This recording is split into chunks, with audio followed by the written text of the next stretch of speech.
Good evening, everybody. Welcome to our meeting. This is our regular meeting of the Ames City Council for June 14th to order.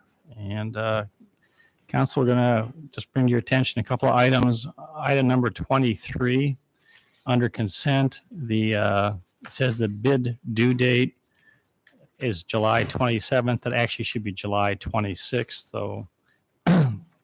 That needs to be included in the motion. And then staff has asked to pull item number 49 regarding purchase electric service transformers. So with that, normally I will start out meetings with a proclamation, but in lieu thereof, I'm just going to make a quick announcement. This Saturday, June 18th, is a Juneteenth celebration, and there'll be a proclamation read at the Juneteenth event. Starts at 3 o'clock, and it goes till 10 o'clock at Bandshell. And my suspicion is that Councilwoman Rollins will share more during council comments. I want to get that out before the meeting gets started. So anyway. With that, we'll move on to consent agenda. Does council wish to pull any item from consent? Hearing none, entertain a motion approving consent, including the minor adjustment to the date on item 23 to July 26th. So moved. Second. Thank you. Roll call. Aye. Aye. Aye. Aye. Thank you. Moving on to public forum. This is the time we set aside for the public to address council on topics of city business that are not included on the agenda. We'll not take any action on those comments and ask people to limit their comments to 3 minutes or less. And I see Richard's already stood up. So, Richard, you can start us off tonight. You're better than God, you're better than Jesus, you're better than I am. That's what I would tell like churches and everything when people told me I should go to a church instead of being in front of the post office handing out some of my writings. You know, I went to a number of churches, and the last church that I was going to speak about, you know, they first told me I was a member for life the first time I went there, but 6 months later, they gave me a ban and bar letter, and they said I was the reason why people were not going to their church. The police were telling me the people in the church were outright evil to say what they were saying about me behind my back. I don't know what they were saying, but it's like, I mean, you're better than Jesus, you're better than God, you're better than I am. Let's spend a day together. And a journalism student spent a day with me and told me to carry a sign that said, "Let me be naked for a month." And I carried that sign around for 3 months, and it's in my window in my apartment. You know,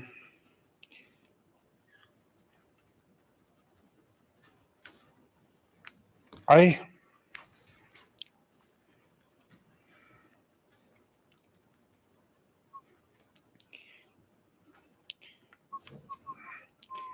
know there's a lot of people that don't give a damn for me. You know,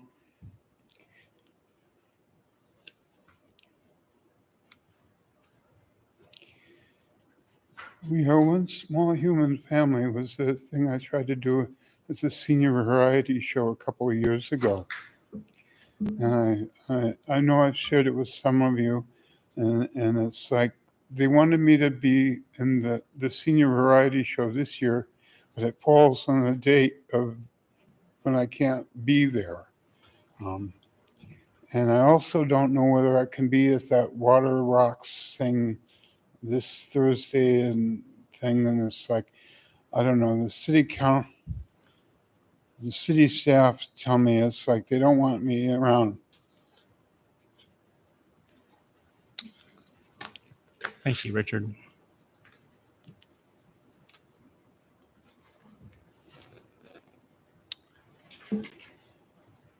So, if I could, Mayor, Richard, there are many people who think very highly of you. So, please,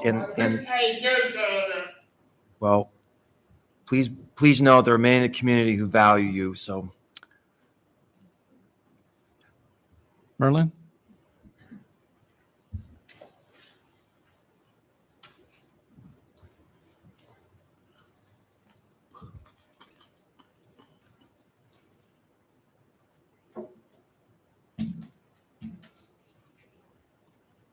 I'm Merlin Fonkug, 1424 Kellogg Avenue.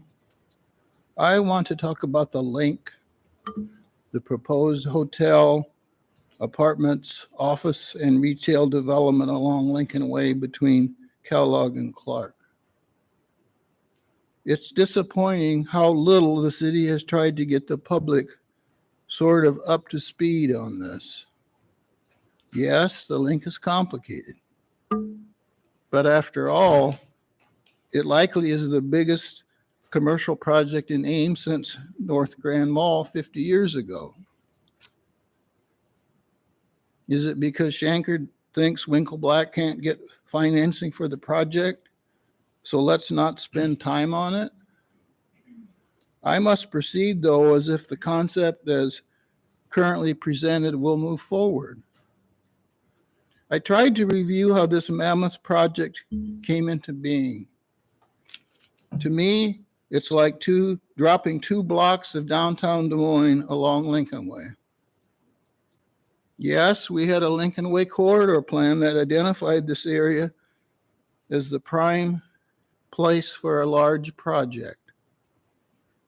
But the Lincoln Way downtown gateway zoning discussions of 4 years ago largely were between property owners in the area and the city over what would happen to their properties.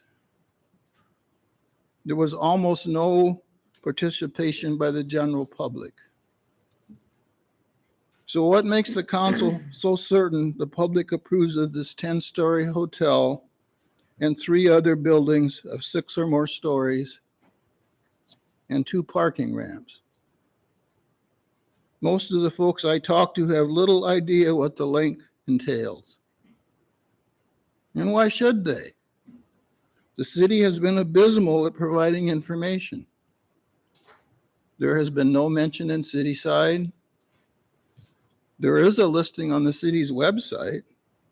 If you look hard enough, it's under the living drop-down. And even that hasn't been updated since August 24th. So you have to review the council action forms and the minutes to be able to figure much of anything out. And it's complicated. So I suggest many months be given to deciding on the developer's agreement once Winkleblack submits a plan. Please ask the city attorney to outline all of the steps that will be needed before a developer's agreement could be signed. I request a special council meeting for explaining the link to the public. One of your monthly sessions. And it's time to start thinking about what we are going to get in return for that possible $30 million in tax increment financing. Thank you. Thank you. And then Caitlin?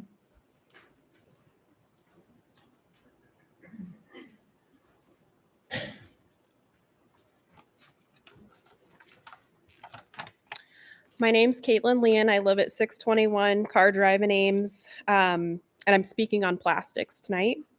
I'm a member of the Ames Climate Action Team as well, so I'm also speaking on behalf of our group. If Ames is going to meet our 2030 and 2050 carbon emissions reduction goals, we have to get moving. One area to focus on even before the cap is unveiled is our waste stream. The Sustainable Solutions Group and Supplemental Input Committee have identified the reduction of waste stream related emissions as one of the 6 big action moves for the city to take. Specifically, the city's handling of plastics waste is where we can take action now. Plastic recycling makes sense for 4 major reasons. It complements the current consultant study for the future of incineration in Ames, and regardless of that report conclusion, puts us ahead on Dnr priorities. That is, the waste diversion and recycling are a higher priority for permitting than combustion and landfill. We need the community engaged in the climate action process. Plastic recycling responds positively to citizen and business interest, as identified in the 2018 SCS Engineers Report and the 2019 League of Women's Voters Report, and engages the community in climate action activity by giving them the individual power of option to do so. Thirdly, it is environmentally responsible, lowering our carbon emissions footprint, keeping toxins out of the air and landfills, and reducing our contribution to the global water use footprint. It generates revenue by selling materials and saves money by burning less waste and natural gas. One or more of the following options can be started now. Option 1, as a condition of permits, require haulers to offer curbside recycling collection. Option 2, sort plastics out of the waste stream at the resource recovery plant. 4 years ago, Ames paid a consultant whose recommendation included the installation of an optical sorter and the related equipment, citing a payback in less than 2 years for a roughly $1 million investment. The technology is being successfully used locally by Des Moines Metro Waste, Mid-America Recycling to efficiently divert plastics and other specified materials from the waste stream. It is also important to move forward with this option because future DNR permits will require plastic diversion ahead of incineration or landfill. Option 3, expand bin collection for number 1 and 2 plastics, similar to our successful program for collecting glass. We see a lot of opportunity here in Ames. I'm proud to be a lifelong Ames resident, and I would be happy to provide more in-depth information on any of these points raised, as well as ACAT and all of our members. Thank you. Thank you. Anybody else want to address council under public forum? I would. You state your name and your address, and you may start. My name is Will Dieterman. My address is 1008 Lincoln Way, Ames, Iowa. And I actually have some photos for the council, if you would be all right looking at them. Give a better reference for what I'm talking about.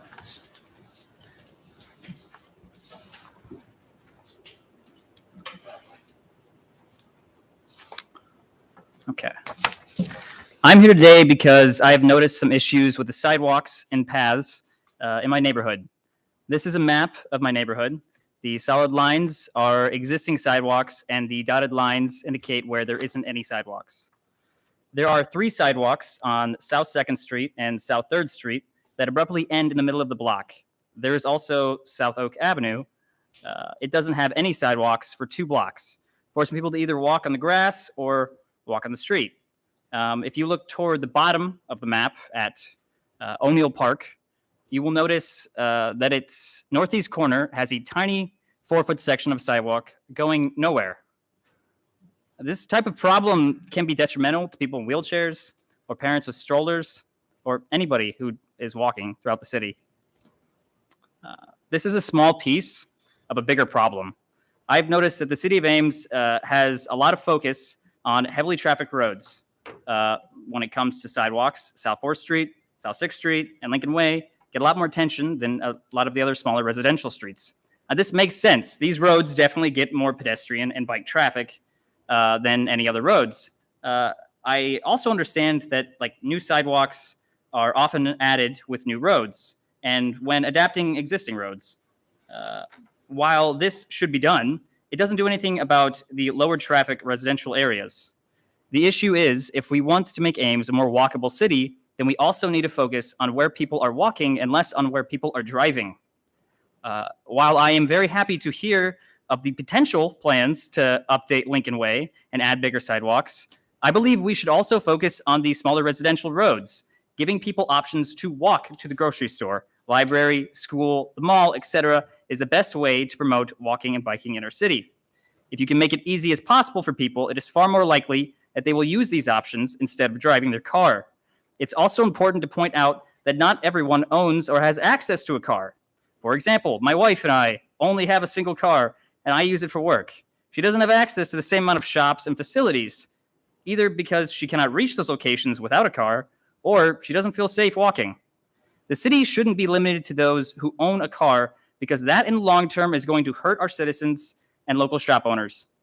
Ames also has some fantastic trails all throughout the city. These trails are great for being able to walk in a peaceful nature environment right in the city. What they don't accomplish is giving people more practical options for day-to-day activities. Lastly, I would encourage all of you to take more walks around Ames. It can be very hard to notice the issues while you're driving. When you walk, it's like you see a whole new side of Ames. All of the issues and problems, they stick out like a sore thumb. You may notice that some of the sidewalks need more maintenance. You may realize that certain areas really need a crosswalk, or you might see that some areas are just plain awkward to walk around. I truly believe that this is the best way to really get to know your city. You get to see the good and the bad. I really want Ames to be the best it can be, and I know you do. I know you do too. Thank you. Thank you.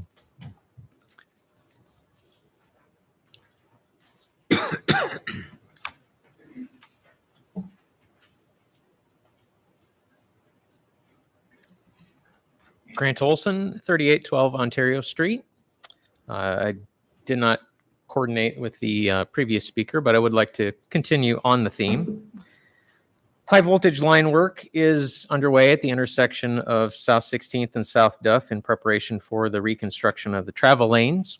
And when pavement work begins, there will be times when it will be unsafe to travel the shared use path. The lead engineer expects 2 separate periods of disruption, about 120 days this year and about 130 days next year. During this time, people in cars and pickups will continue to flow through the intersection. There is the potential for about 250 days of disruption to the bicycle and pedestrian path. The shared use path along Duff Avenue is the free-to-use connection for bicycle riders and pedestrians to move between South 16th and Billy Sunday Road. I call to your attention the City Council goals document, quote, implement accessible and equitable transportation options for the community.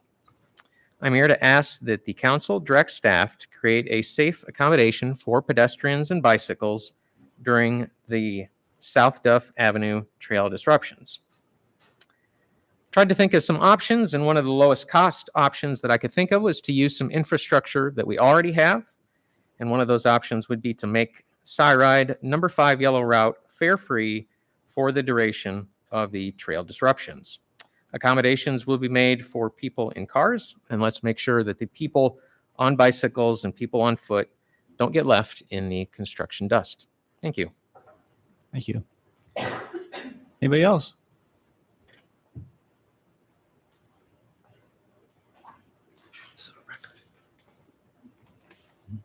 Hello. My name is Natalie, and I live at 2517 Aspen Road. And I'm here to advocate for better pedestrian safety as well in Somerset. So I moved to Somerset about a year ago, and what attracted me to Ames was the fact that it was supposedly pedestrian and bicycle friendly. However, it seems that's really only true for the university.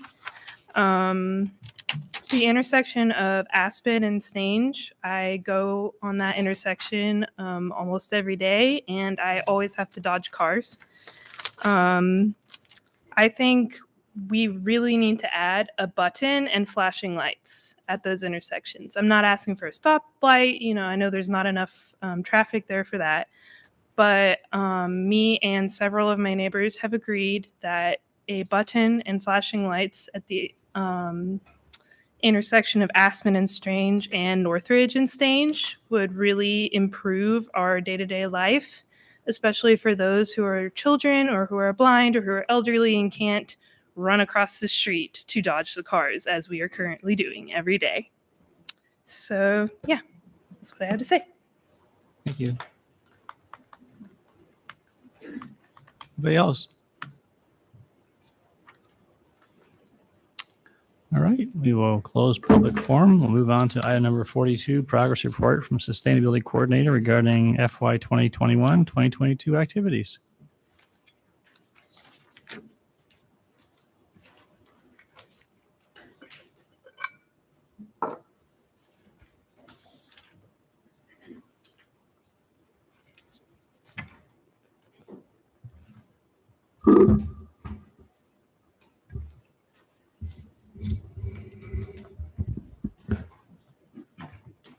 Good evening, everyone. I am sitting in for Susan Guiazda tonight, but I'm going to turn it over to Mary Rankin to share her report. Good evening, Council, Mayor Hala, Mr. Shanker. Always a pleasure to come to you at this time of the year to talk about the end of fiscal year summary of action items related to the contract that you have put me in charge of. And one of the big items, of course, that we have been working on is our climate action planning. Since I talked to you last year at this time, a lot of progress on that timeline that our consultants have put forward. Of course, front and center have been the very aspirational planning that has gone into goal setting, and a lot of community engagement, community collaboration, presentations to increase awareness, to educate our community on this process and how to get involved and add their input to the plan that we do finalize. It's been very exciting. I would give a shout out to the Climate Change Theater Action team. We had some wonderful collaboration opportunities with them to gain that much more public input and comment. And as we move forward, of course, where we are currently with the climate action planning process is working with the technical assistance team members in evaluating all of the strategies related to the 6 big moves that are pictured in the bottom of the screen. Food waste diversion is another really exciting update to offer to all of you. Since we started this program, we have collected over 60 tons of material. And what's particularly significant about that is from the time I last spoke with you, actually the first 5 months of 2022, we've actually collected 17 tons just in that 5-month period of time. So this program continues to be successful. I think that the convenience that the resource recovery team has offered in 24/7 drop-off at 365, as well as just more increased awareness of the program being in existence and the impact really that will provide to our community as we continue with our climate action planning process have all been success factors.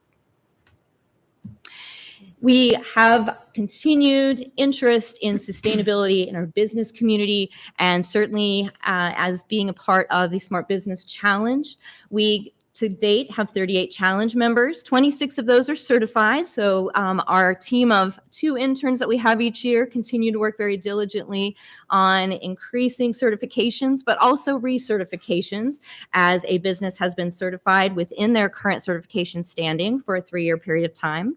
This year we did, or excuse me, since my last report, mid-year, we have had 1 new member join. That's been Championship Productions. And we have had 1 recertification, which was Green Hills Retirement Community, recertified as Platinum.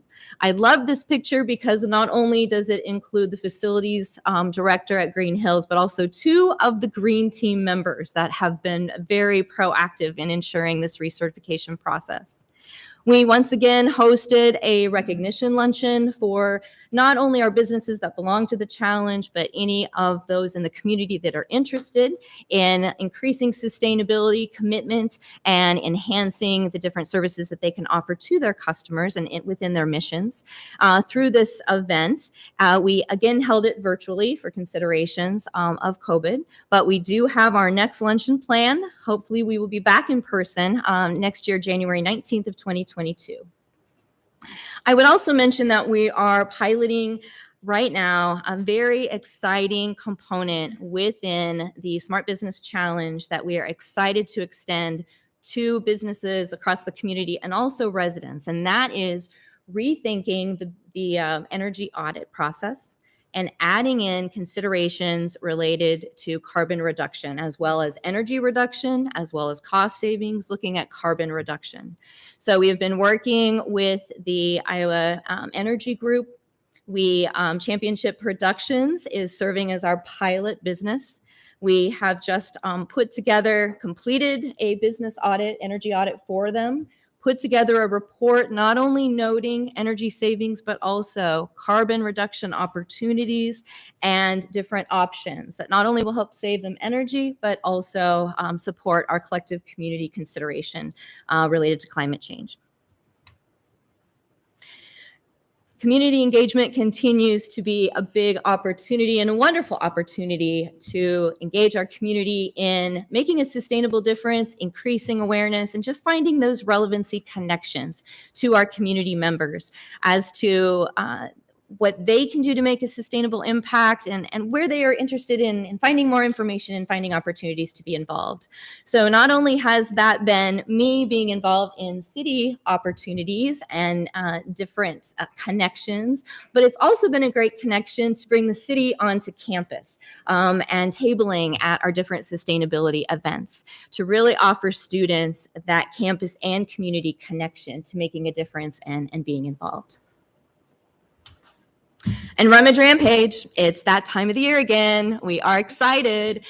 We've already met a couple of our dates here. We've had a number of agencies sign up to get information about how to volunteer. We are currently in the last week of the sign-up period in order for a nonprofit organization or ISU student organization to get their 10 hours of required volunteer service in order to be considered a participating organization and to share in the proceeds from the event. So I am not going to make any predictions on the number of organizations, but we do look like we will be on track to be over the 28 organizations that we had last year as far as sharing those resources and proceeds among our community members. I would mention that this year we have over 1,500 volunteer hours within 420 volunteer positions.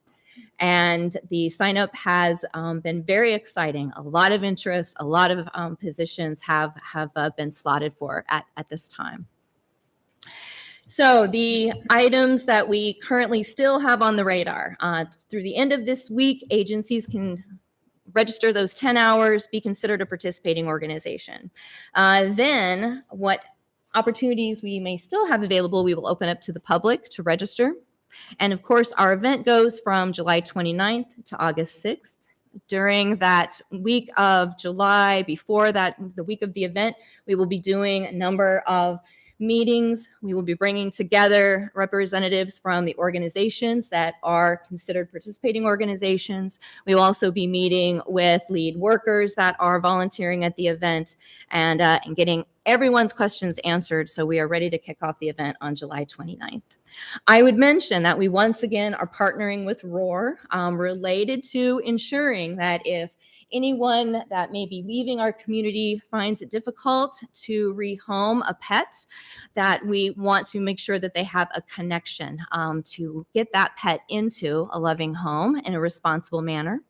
And so they will be not necessarily on site at the event, but on call during the entire event. This, of course, is a very busy time of the year for everyone. I wanted to note a picture that I added into this year's slide, and that is of the dolls on the left-hand side. So Rummage Rampage has a lot of wonderful, wonderful stories, but let's add to the wonderful stories by talking about the doll that was sold for $1 at Rummage Rampage, cleaned up, and actually won a grand prize at the Iowa State Fair related to collected dolls. So you can come to Rummage Rampage and get your State Fair Grand Championship items as well.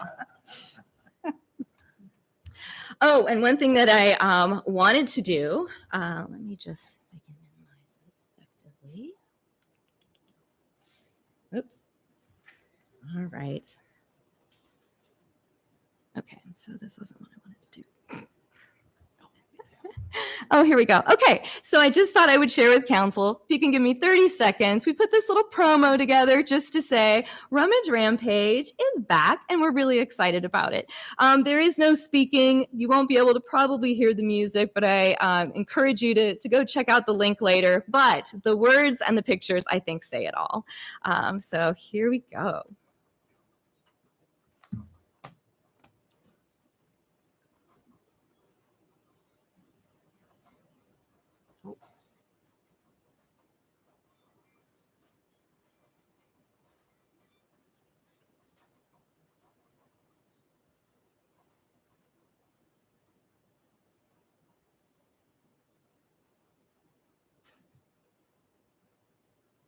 And that's our little promo ad, just to say that we have a great opportunity in front of us for another fantastic year related to Rummage Rampage.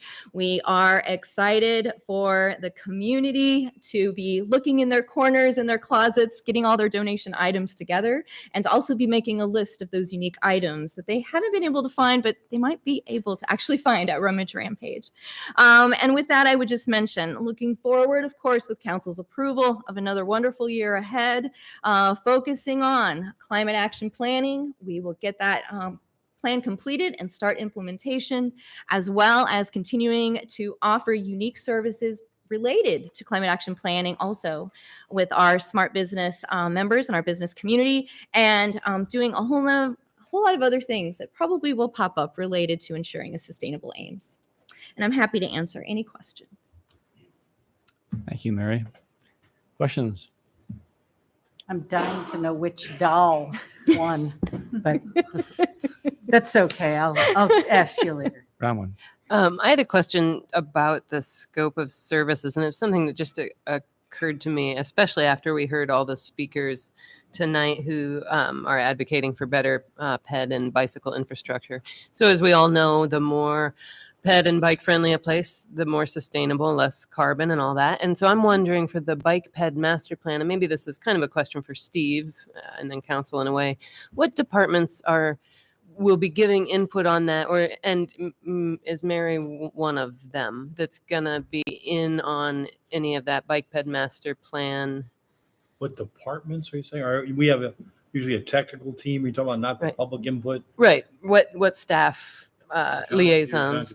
I'm wondering if that maybe is something we could consider adding to the scope of services for this upcoming year. Scope of services or add? Well, there's a list here for the upcoming year, what Action plans, goals, or what goals or whatever we work on. And anyway, I'm wondering if that would be an appropriate one. Sure, we'll have a couple different technical and advisory committees, so we can ensure and involve Mary on one of those as appropriate. Okay. Yeah. Yeah, that'd be great. Do you want us to add it to? You mean a goal to have her on the technical committee? I'll just make note for Damien when he's coordinating with the consultant to Sure. contact Mary. Okay. Yeah. If that's all right with Mary too. It just seems Sure. it's a good Oh, you mean voice. goals under her contract? Yes, exactly. The scope of services under her contract. Yeah. Here. Yeah. I know what you're saying. Mary, do you have a problem? Do we need to put it in your contract? No, I Your don't. Advisory committee? In fact, it may fit into item 3, which is basically looking at representing the city with different efforts. in Yes. sustainability. So yeah. Yeah, that could just be a part of that. Yeah, and that could just fit in under there if you're good doing that. Sure. Perfect. I heard you saying. Yeah. Yeah. Sure. Thank you. Other questions?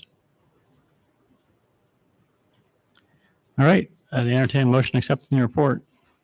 So moved? Second. Thank you. Those in favor of the motion say aye. Aye. Any opposed or abstaining? Motion carried. Okay, under item 42B, there's a resolution approving the contract with Iowa State University for Sustainability Advisory Services from July 1, 2022 through July 30th, 2023, in the amount not to exceed $34,000. Is there a motion relative to that resolution? Move approval? Second. Moving second. Thank you. Any discussion? Roll call. Aye. Aye. Aye. Aye. Thank you, Mary. Appreciate your teamwork and all the work you do on behalf of the city and partnering with Iowa State. Thank you. I look forward to another great year. Thank you. All right, moving on to item number 43, FY 2022-2023 asset contract for the Bridge Home. Deb. Right. Good evening, everyone. About 3 weeks ago, Council approved asset contracts for fiscal year 22-23, and one of those contracts was not included in that approval because we were waiting on some additional information to come together, and that information is before you this evening. And it's the contract for the Bridge Home, and we do have representatives from the organization with us tonight in case you have questions. But what had happened was during the allocation process in January, the asset volunteers recommended sequestering funding for fiscal year 23 until we had clarified some issues with services and some budget responses.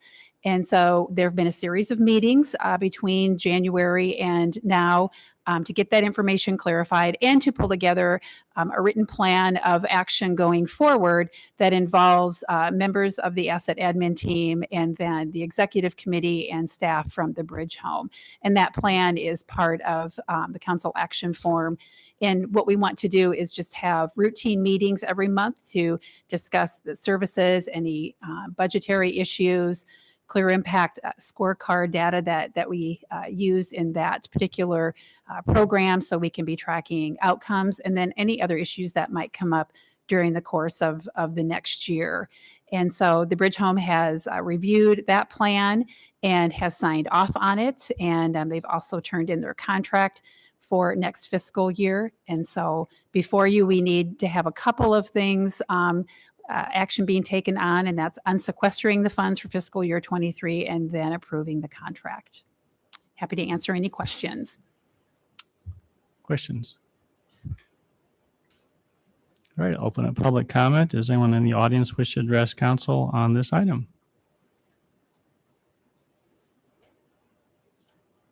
All right, we'll close public comment.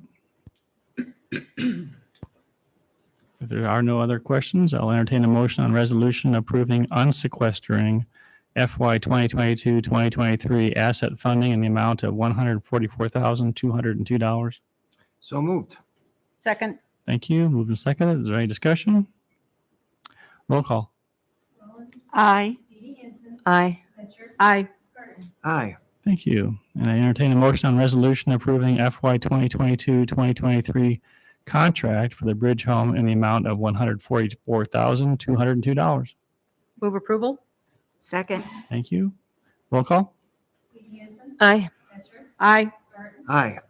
Aye. All right. Thank you. Yeah, Thank but you, I Deb. just have one question. So Sure. I think it's going to happen periodically that there'll be a bump along the way with an asset agency. And I'm very glad that we're moving forward with this. Do you feel like we have things in place so that for the next budget cycle, this will be easier next time with the Bridge Home? I think so, yeah. And I think, the whole purpose of these routine meetings is to keep that communication open.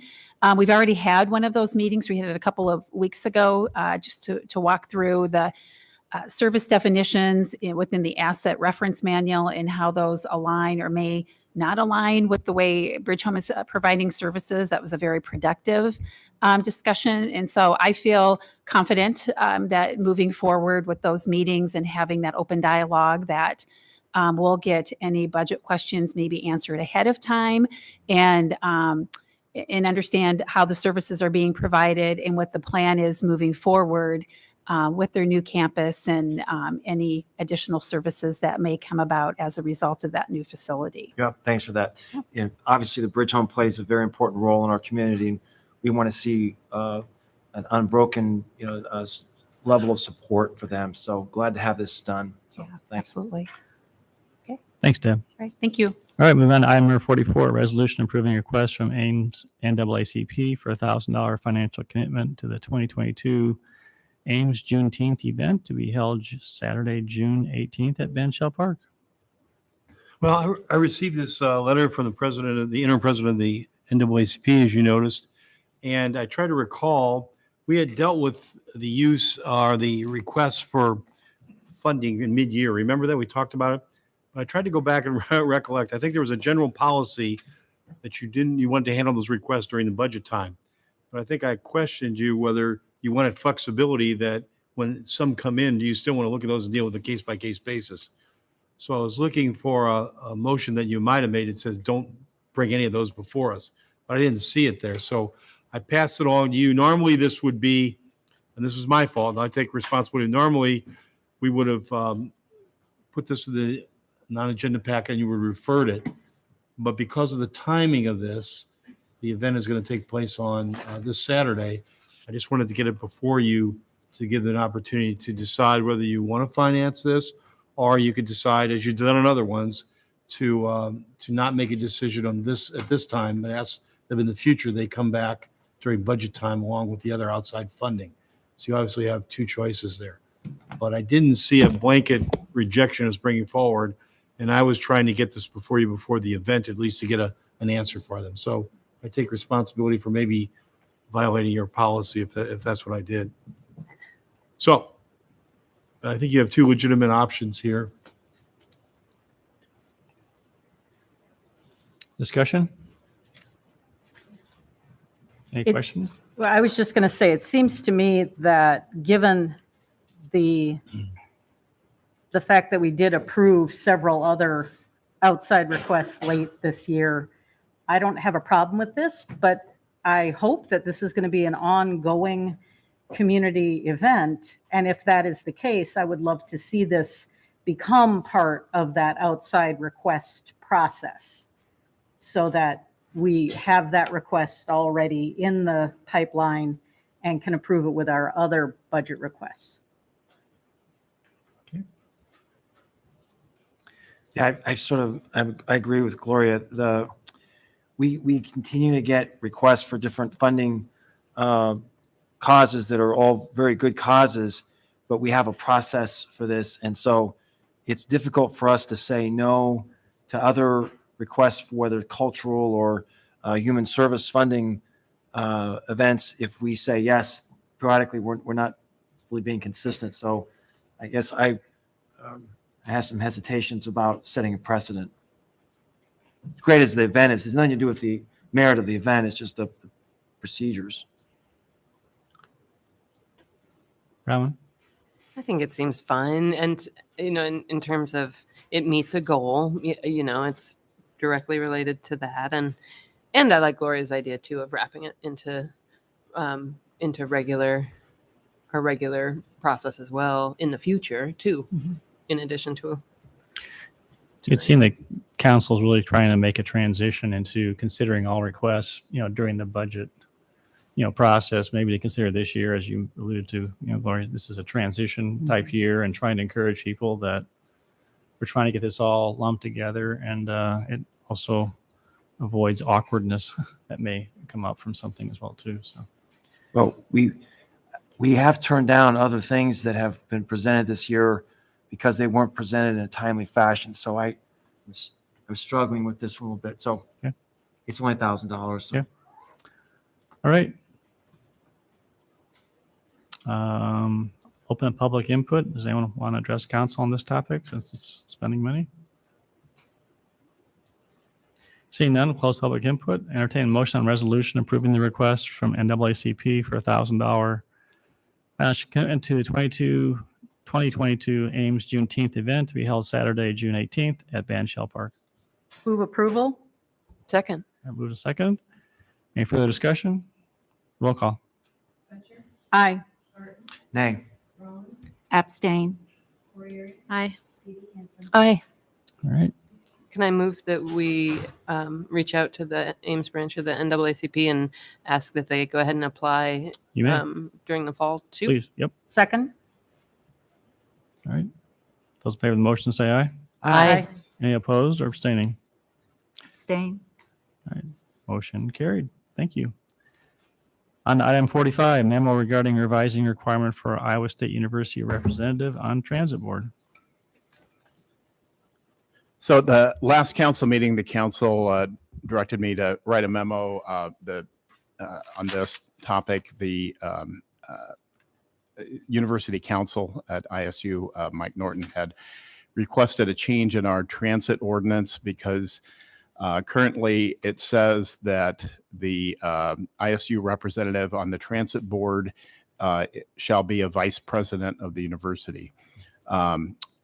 There's been an administrative reorganization at ISU, and Dr. Winterstein has indicated that she wants to put Mike Norton on to the transit board as the ISU's representative, but we have an ordinance that says it has to be a vice president, and he's not a vice president.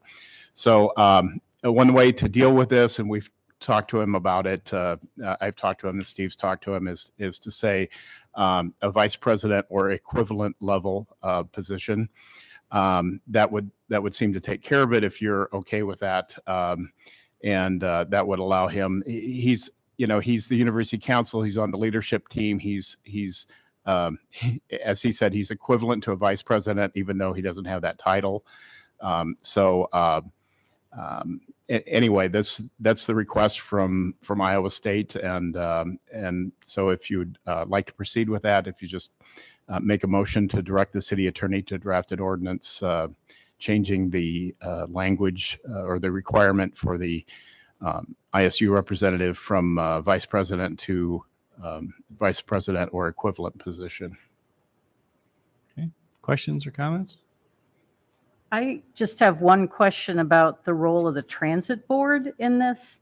Obviously, the makeup is part of our ordinance, and so we have to make that decision. But has the transit board discussed this change at all?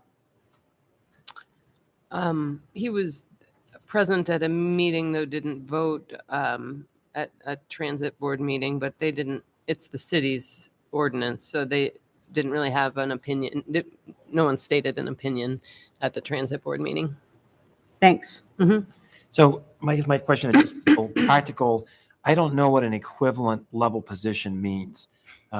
So we have these titles and they have certain designations. And so realistically, how would we ever define what an equivalent position is? If Iowa State needs more flexibility, I would be comfortable in deferring to them. I mean, obviously they want to have a person who thinks broadly about transit and can speak on behalf of the university. I don't really care what the position is. I defer to them as far as who they want at the table. So, I mean, does it need, maybe Steve, you've had a lot of longevity. Longevity. I don't necessarily need even an equivalent. I'm ready to defer to Iowa State's. Well, that's one way to look at it. I'll just tell you the history of it. There was a thought when this was originally instituted, this agency, and it was created by the city of Ames. So the council was very purposeful in the membership. And they wanted to make sure at least two of the members, that would be the city manager by title is on there. Plus it was the vice president of business and finance. It started with Warren Madden, of course, and moved on to Pam. Wanted to make sure that those two would have some continuity on the board, but also would have the authority not to make the final decision on some of these big issues, but a lot of them have to do with financing. And wanted to make sure that if the agency was going to ask for certain kind of increases from the funders, they wanted to make sure at least the two major funders, which are the two out of the three major funders, which is the city, the city and also the university administration, would have those higher level people there that would be able to know whether it was possible, at least feasibly possible, and would they support it to their governing bodies. Meaning I'd have to come back to the city council. The vice president would go to the president of the university. And the students, of course, make their own decisions, but the vice president for business and finance gets involved in the fees discussion with their fee committee, the fee committee. So that was the thought. They wanted higher level people there. So the only concern would be, and there's two ways to look at this. I don't think you want to superimpose your will on the president of the university and who to appoint, but there wanted to be a message that hopefully it's a higher up person there who thinks more broadly. There's a lot of people working at the university. You can assign that to a lot of people there. So to keep it as a high priority, they wanted to have that kind of level of individual representing the university. Yeah, and I agree with that. I don't know how you would define an equivalent position. We've used that slippery language, but it certainly indicates you wouldn't have I don't want to belittle anyone. It could be the administrative assistant for parking, let's say. I don't think there's a title there, so I haven't offended anybody, but that's not the kind of person. It's got to have somebody with a more global viewpoint of the importance of the public transportation system, and also has the knowledge of financing that can make an educated recommendation to the group.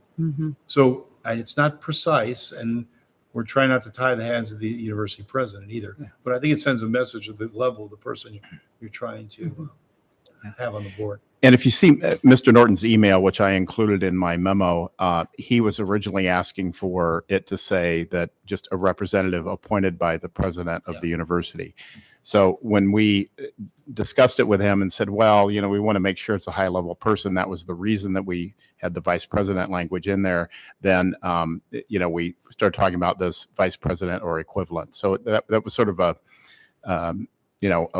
us coming back from their original request with a new idea of how to word it. So That's helpful. I mean, I'm comfortable deferring to President Winterstein.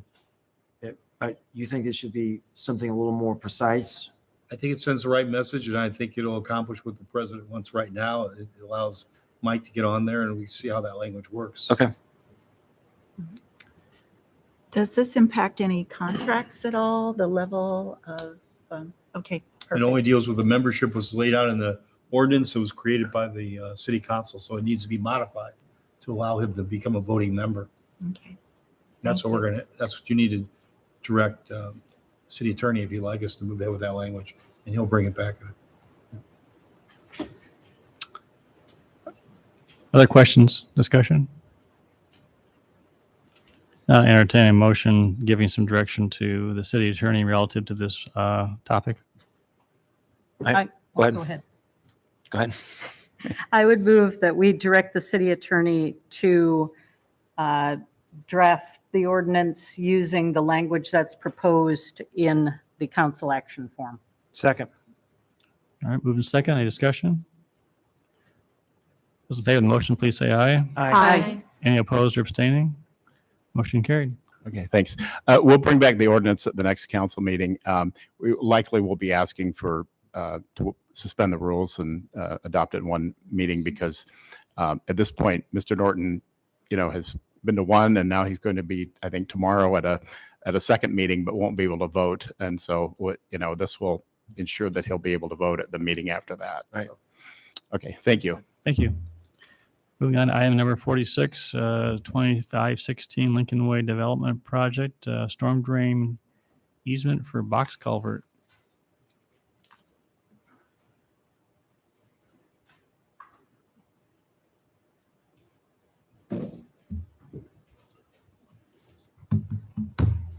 You saw this item originally in May as a draft form. It's now been edited and in compliance with the city attorney office's comments. So we've brought this forward for approval. If you don't recall, there's a large 6-foot diameter culvert for stormwater conveyance that flows through a couple of properties in Campus Town.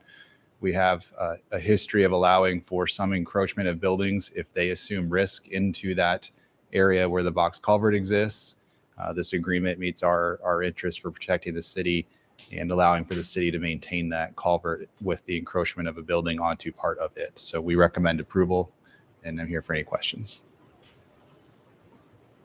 Do we know what the condition of that box culvert is now? Yeah, so we city staff and the Public Works Department walked the culvert in April, I believe. It was deemed to be in very good condition, and it was videoed at that time. So I think Public Works was very happy with its condition. It is something that was rehabbed relatively recently within the past few decades. It's not that it's a 100-year-old culvert that's never been rehabbed. So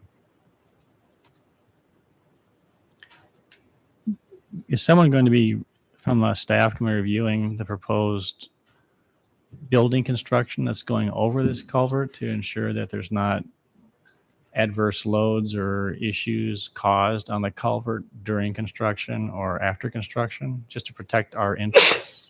How does that work? yeah, I think it'll be a combination of site development plan review, which includes planning, engineering, review of the footprint of the building and some information about its construction. And then during the building permit review process, we can insert ourselves into that to understand the structural loading of the building as well. So they've identified to us their approach is clearly not to do that, to have support that spans that culvert, and that can be reviewed during then building permits. Well, it's in their best interest to ensure that they're not, because that's going to Correct. Yeah. But the point is, I was just curious because there's going to be locations where their footings and foundations, exterior walls are going to be going over the top of our box culvert, and just want to make sure that there's not, we don't have to tear down their building or part of their building to get in there to fix it, because that's part of the agreement. So, all right. If there's no further questions, I entertain a motion on resolution approving the storm drain easement for the box culvert. So moved. Second. Thank you. Any further discussion? Roll call. Aye. Aye. Aye. Aye. Aye. Thank you. Moving on to item number 47, staff report on reduced medical parking rates. So this is a referral request that you directed staff to put on an agenda for discussion. So Mary Greeley had written to City Council. They have plans to look at constructing a new surgery center, not in the hospital medical area, to look at maybe another commercial property in the city. And as we've been reviewing that, use, we determined that the parking rate is fairly substantial for medical office at 7 spaces per 1,000 feet of use. It's one of our higher rates of use. So they have requested that council consider reducing it to 5 per 1,000. That's a parking rate we have in our ordinance, but it's reserved for larger buildings or buildings with shared parking. They don't believe they would be exceeding 50,000 square feet, nor would they probably be in a scenario where they're sharing parking. So from the memo, we were able to do some research, and we found that really the main clinic in town exceeds 50,000 square feet. There's 2 other McFarland facilities that have shared parking, so they've benefited from the lower rate. Otherwise, it's kind of a very diverse set of building sizes between chiropractors and dentists and other kinds of practitioners across the city. We felt overall that based especially on that our older rate was 5 per 1,000, the city staff feels like 5 per 1,000 is probably a fair parking rate. It does have a higher requirement than most uses in the city, but that 7 per 1,000, absent any true issues where we thought there was overflow of parking, it didn't seem that 7 per 1,000 was really necessary. So we're recommending you pursue or allow for initiated text amendment. We give you 2 options. One is to just make it uniform across the board. The other option would be to still have some threshold for smaller facilities, which might have a real initial concentration of employees that as the building grows, they don't need as much space, but maybe a smaller facility still needs that. We weren't able to discern that was truly something that was necessary or not, but we do have it as an option if there was a reservation about making it a uniform parking rate. So Kelly, let's say we approve a change to the 5 spaces per 1,000 square feet. If we have buildings that are currently meeting the 7 space standard, does this then enable them to expand on their sites? Theoretically, it may.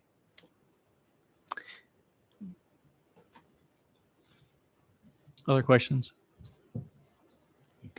That goes really quickly when you take out parking and put building area in the same spot. It goes really fast. If you had extra green space on your site, then I think it's more reasonable to expect potential additions that could use existing resources.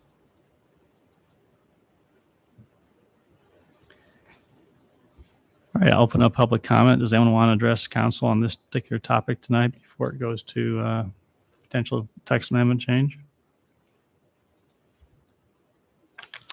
Seeing none, close public input and entertain a motion on the staff report.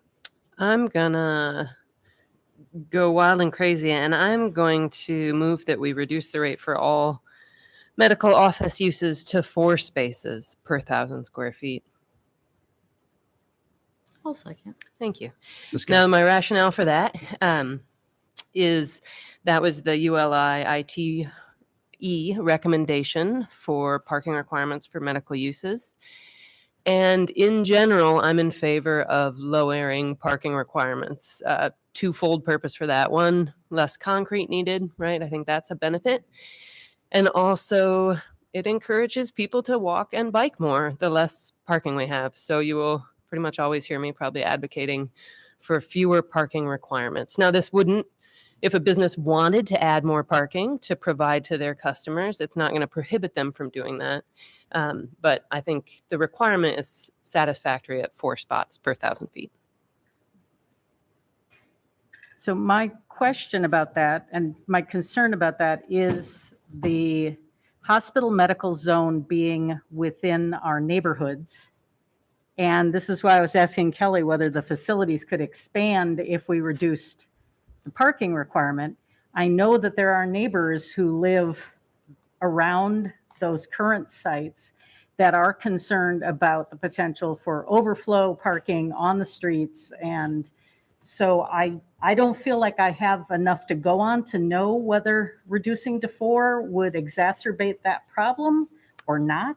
I mean, theoretically, I'm in favor of less parking requirement. Well, put it in practice. I mean, I think that is it's a fair thing to think about, but I think that neighborhoods also don't love giant parking lots plunked down. And so if you can have more green space, maybe if you're developing a new building, or, if they're developing a new facility, right? If they don't have to make as much of it parking lot, I think there's benefits to a neighborhood for that too. So.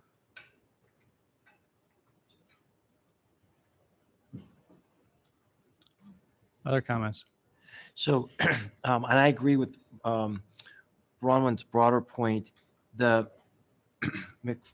Mary Greeley, they were asking for 5 stalls per 1,000. Mm-hmm. So by going with Bronwyn's motion, this doesn't preclude Mary Greeley from having more parking. It just creates, Bronwyn's just addressing a minimum. So I think there's a difference between a medical establishment where people for whom they're trying to minimize the number of steps to get into the facility, as opposed to other types of commercial uses. But where it allows the flexibility for the medical establishment to have a higher number if they think that they need that, then it sort of, we have the best of both worlds. So I'd be supportive of that motion. Any further discussion? Those in favor of the motion say aye. Aye. Any opposed or abstaining? No. Motion carried. Okay, so that'll allow the Mary Greeley to apply for that text amendment. It'll go through the planning commission and return to you probably later this summer.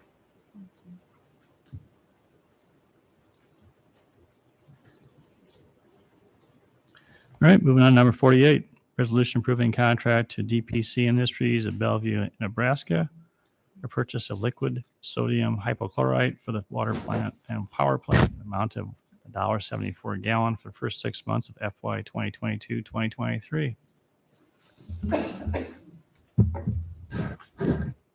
Good evening, Council. Water plant staff recently received 4 bids for 4 essential chemicals that we use in our water treatment process. One of those chemicals is liquid sodium hypochlorite, which is used for disinfection at the water plant and is also used at the power plant in their cooling water tower. So we did receive 3 bids, the low bid being DPC Industries out of Bellevue, Nebraska. This is the same supplier that we're currently using with our current contract. The low bid was nearly 78% above what we're currently paying for sodium hypochlorite. So that amounts to nearly a $36,000 increase in fiscal year 2022-2023. So this is pretty much in line with what we're seeing for other chemicals for water treatment plant process. The biggest one that we're seeing an increase with is our lime. So that's really impacting our budget the most. So going forward, staff is looking to procure as much chemicals as they can during this current year to minimize that impact that will start July 1st.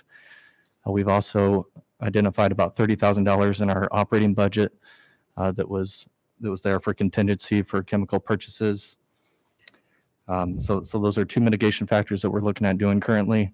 Looking forward, we're certainly going to have to reprioritize our capital projects and shift things around to make up for these cost increases. And power plant's doing something similar. We're also looking at, they use sodium hypochlorite, we use bleach. We use the cheaper stuff. But what we're doing is we're also then managing how we use it and the amounts that we use so we can make sure that have minimal impact on our cost also. So, I mean, we sort of have to do what we have to do here, but we have to obviously have this. Do you have any sense of why this increase? This has been pretty consistent across Iowa. At least we had a conference recently about 2 weeks ago. Utilities across the state are seeing a very similar increase, and there's all sorts of reasons why from different contractors. We're hearing the fuel cost, just supply chain issues with securing the sodium hypochlorite, all the way from staffing issues. So just a multitude of different things playing into the factors. Okay, thanks. So do we have the facilities to store extra materials? And do we have any concerns about stockpiling and hitting some sort of expiration date on whatever it is we've stockpiled? Because that always happens to me when I'm trying to stock up on things and I don't use them at the rate I anticipate. We hit an expiration date. We do have the ability to store a little bit more than we currently do at the new water plant. We're actually exploring the option of bringing some storage from the old water treatment plant that will be demoed in the next couple months, and using that at the new water treatment plant. So that way we could take a full load of liquid sodium hypochlorite, and that would help reduce the cost that we're getting per load. But you do have to look into storing too much and not using it quick enough. That can certainly be a concern as well. Same for the power plant. We do have extra capability, but we don't want to have too much on hand. All right, entertain a motion on resolution approving contract to DPC Industries of Bellevue, Nebraska for purchase of liquid sodium hypochlorite for the water plant and power plant. The amount of $1.74 a gallon for the first 6 months of FY 2022-2023. I stress that only because they won't even go out a year. It's just for 6 months, so you're getting it again, and so council will see us again at Yes, that's before the end correct. of this year. So moved. Second. Okay, thank you. Any further discussion? Roll call. So I'm just one more question. So we're going to be back here. We're going to be bidding this every 6 months now. Currently, it's a yearly bid. This is the first time that we've received bids where it was just a 6-month bid. So I think with the changes in prices that we're seeing, that's all the further that the low bid wanted to go out with the contract. So Okay, interesting. Okay, Yeah. thanks. Which could be a pro and it could be a con for us, right? mhm. Maybe the price goes down. Right. Good. You guys can hope. Yeah. Or you have to go to a local grocery store and buy a lot of jugs. Or use some of my stockpile. Okay. All right. Roll call. Aye. Aye. Aye. Aye. Aye. Thank you. Thanks, Neil. Thank you, Don. All right, moving on. Item number 50. Resolution approving revisions to the downtown meter map, new lot N, and downtown plaza changes. John? There's a table in the council action form comparing the existing lot and then the new parking configurations between the new lot constructed north of City Hall and then the added on-street parking that we'll have on Clark Avenue when we redo the plaza across the street to the east. So I'll be happy to answer any questions you might have. Questions for John? So the 10-minute free spaces, was there a reason that you decided not to offer those on the street or in the new lot? Yeah, the new lot, the meters in the new lot will have a feature where you can push a button and get 10 free minutes. Ah. And then it has a vehicle detection, so someone can't Okay. keep pushing the free 10-minute button. Smart. Okay, thank you. All right. For the questions, I entertain a motion on resolution approving revisions to the downtown meter map. So moved. Second. Thank you. Roll call. Aye. Aye. Aye. Aye. Aye. It is a beautiful parking lot. Thanks for the picture. Yeah. Thank you. Moving on, item number 51, hearing on rezoning of 3005 to 3125 Grove Avenue and 3209 Duff Avenue, from residential high density to residential medium density. Good evening. This item came before you in January, where you initiated a rezoning request that had been requested by the Northwood Overland Heights Neighborhood Association, and in also conjunction with the city's designation of part of Grove Avenue as a redirection area. So the map on the screen shows the properties that are under consideration for rezoning. These properties are located directly across from Walmart. This part of Grove Avenue only runs this one length between Duff Avenue and Northwood. As outlined in your staff report, there's currently 25 dwelling units in this area on 8 properties, but the total acreage is only 3.2 acres. So the property is currently zoned RH. This is a map showing the RH designation in that area. You can see across the street is RL, single family zoning. So the request is to downzone it to residential medium density. And one reason that the neighborhood was interested in having this downzoned is they did not want to see any commercial uses in that area because of a fear of increased traffic and because of Grand Avenue not being cannot be used as an access point to these properties. The properties would be accessed from the neighborhood. So the property on this area right here, you may recall, is the old Mary Kay property, and it's currently being developed under RH as a mixed-use parcel. There could potentially be some opportunities for the parcels on the corners to develop under mixed use within the RH designation. But for example, this property on the end here is bounded by 3 streets.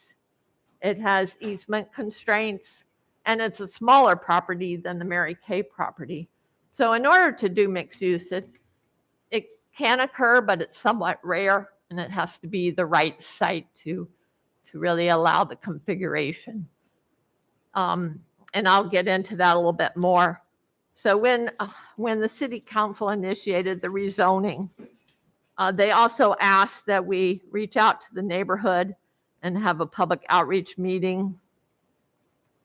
And also at that January 11th meeting, there was extensive discussion about the conformity of uses and density, and also the redirection area and what that meant in the Ames Plan 2040. So the neighborhood is really interested, as I mentioned, in not having commercial uses. And conceivably RH, that's one of the differences with RH, is it would allow for commercial, but only under a mixed use development type. The primary opportunities for gaining dwelling units in this area would be the redevelopment of single family home properties to apartments. But one of the constraining factors is the small size of the lots and the number of lots. It severely limits redevelopment potential. People that are living in this area, including the ones in the single family properties, have not shown any interest in redeveloping their properties. There is one exception to that, and that's noted in the part under public outreach. We did 2 things. In January, we sent out a letter to the 8 property owners who at that time we felt were probably unaware of this initiative, and we asked for their feedback. And we received 3 responses, 2 in favor and 1 against. And then on March 28th, we held a special neighborhood meeting where we included not just the property owners, but people within 200 feet of those properties, as well as the neighborhood association representatives. And that meeting was attended by 12 people representing 8 properties. The consensus of those attending was in support of the rezoning to RM, residential medium density, with the exception of one property owner, the property on the top property here, that's 3125 Grove Avenue. And the reason he was against the rezoning is he stated that he had purchased the property specifically with the intention of developing it into mixed use. When I went to Planning and Zoning Commission, he also spoke there as well. and provided a letter that's in your packet. But the Planning and Zoning Board did ultimately vote for 4-0 with one person abstaining to recommend that the council approve the rezoning to residential medium density. So the concern of the neighborhood association is the potential for commercial use and its associated traffic. The change of zoning to RM would eliminate the potential for any commercial use. RM zoning also has less extreme height and density allowances, which are more favorable as a transition from the RL residential low density zoning on the east side of Grove Avenue. Since the Planning and Zoning Commission meeting, staff has reviewed more details regarding the development of the property at 3125 Grove Avenue. And although retaining RH appears to be a viable infill intensification option, staff now believes adding commercial uses or completely redeveloping the site at a much higher density has limited potential under the RH zoning standards and with current easement limitations on the property. Just given the size of the property, it severely restricts what can be done there. Rezoning to RM would reduce future development intensification options as a more appropriate zoning district for this limited site, along with the other properties on the west side of Grove Avenue. The request for rezoning is consistent with Ames Plan 2040 future land use map as described in the addendum, and primarily as a redirection area, a more precise delineation of redevelopment versus conservation priorities is needed. In this case, the rezoning to RM would prioritize transition of density over infill intensification options. Therefore, it's the recommendation of the city manager that the city council adopt alternative 1, which is to approve on the first reading rezoning all 8 parcels totaling approximately 3.2 acres located on the west side of Grove Avenue from RH residential high density to RM residential medium density. I'm happy to answer any questions. Thank you. You mentioned, Go ahead. oh, sorry. You mentioned the limited size of that northernmost lot, really limiting like what kind of commercial would do well there. And you mentioned the access.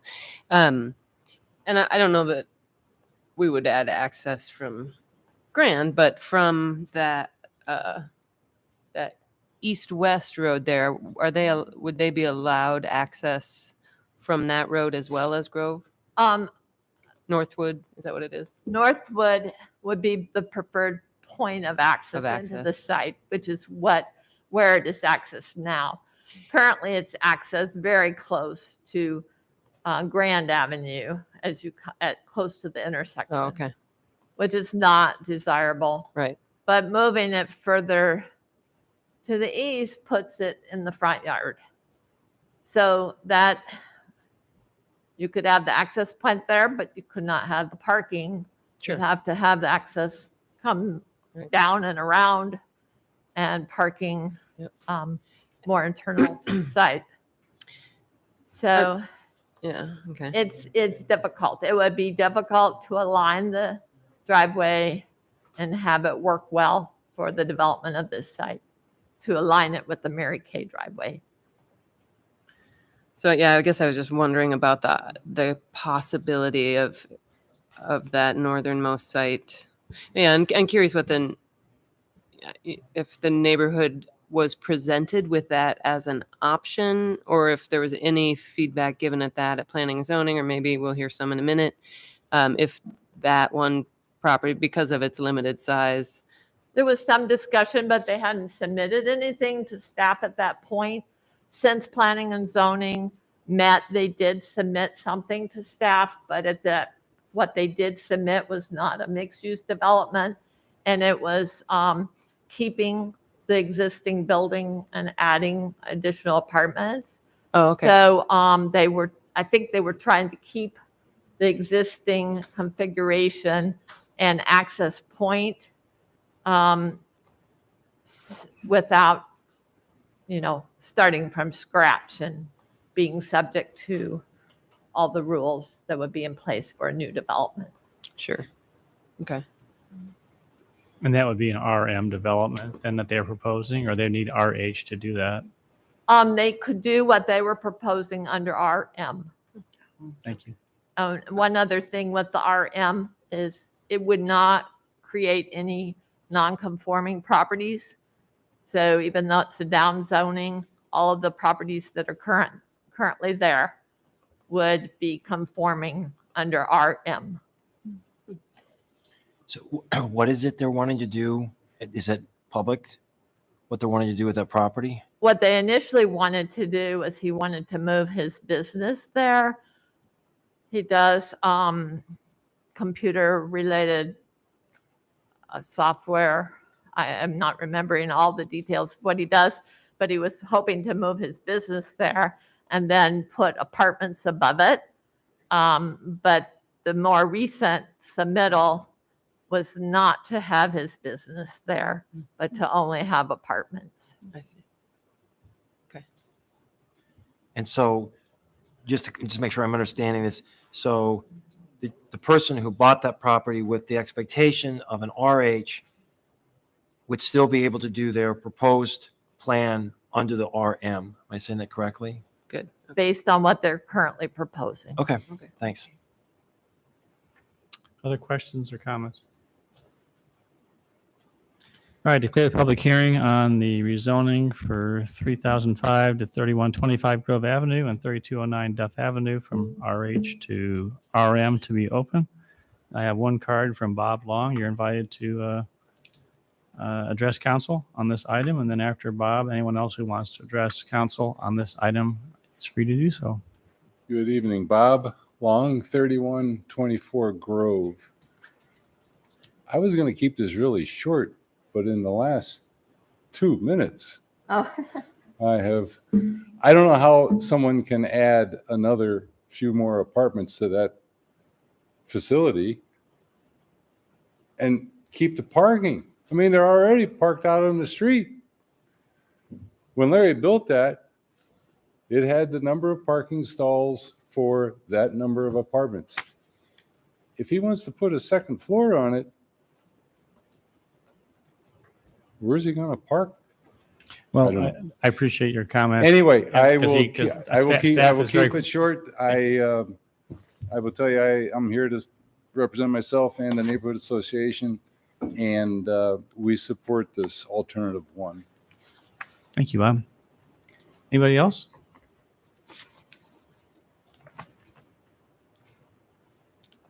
All right, declare the public hearing to be closed. Any additional discussion, council? So I'm supportive of the staff recommendation, and I'm gradually remembering some of the discussion we had. It seemed like a long time ago when we've had this before us. And just one data point is that this is the first of many conversations we're going to have around the community as we look for identifying places where we can do infill. And sort of on a case-by-case basis, I would say that not every location is going to be appropriate for intensification.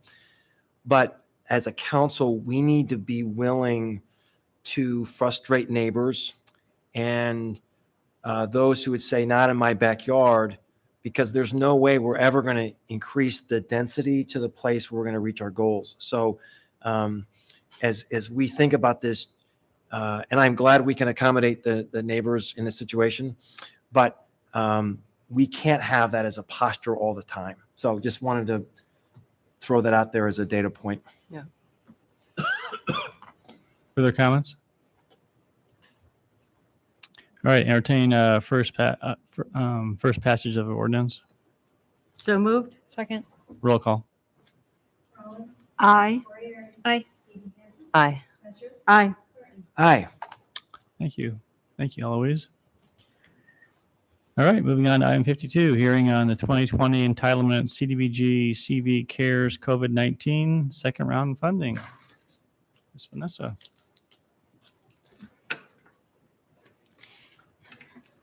Good evening.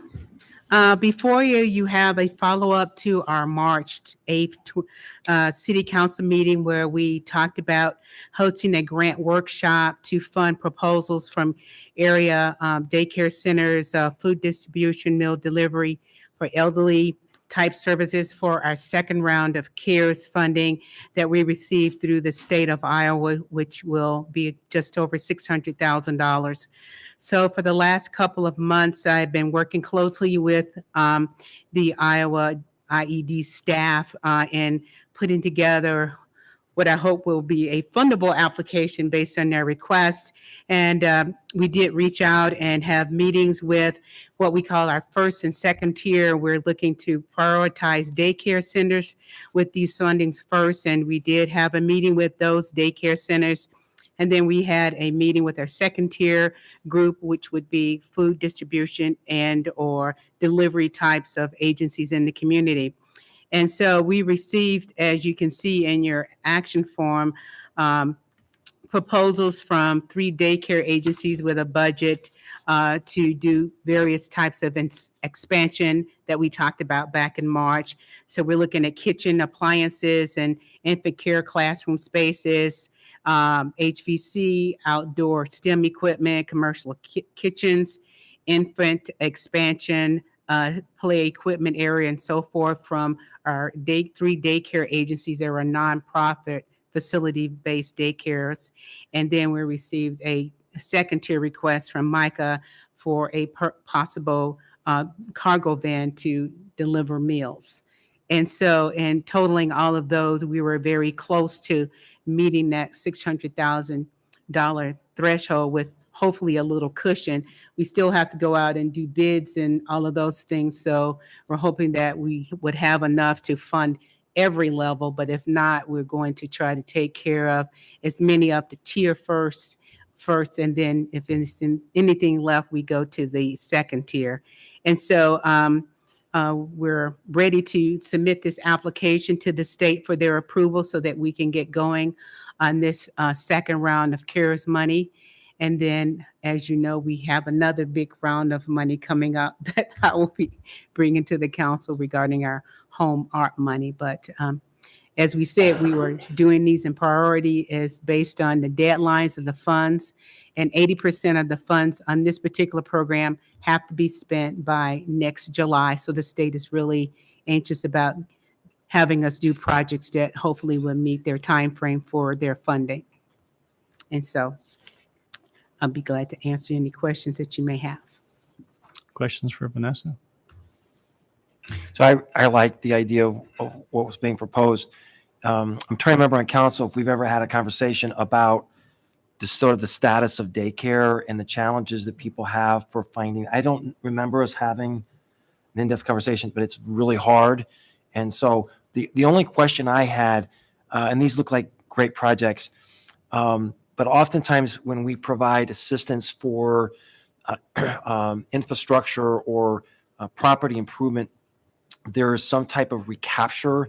So if the owner of the property then turned around and sold the property 6 months later, is there any kind of expectation that the taxpayer dollars are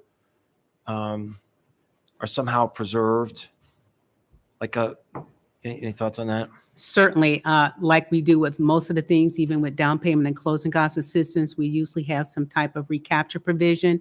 If you don't maintain this particular service, then the funding will be paid back. That certainly would be our intention when we sign agreements with these agencies to have those same type of stipulations in their contract. That's very helpful. And I apologize. I tried to scan this. Is that in in the council material? If it is, I apologize. I looked right. No, we have not got to the point of doing actual applications with the agencies yet, because we're just trying to get the application submitted for approval.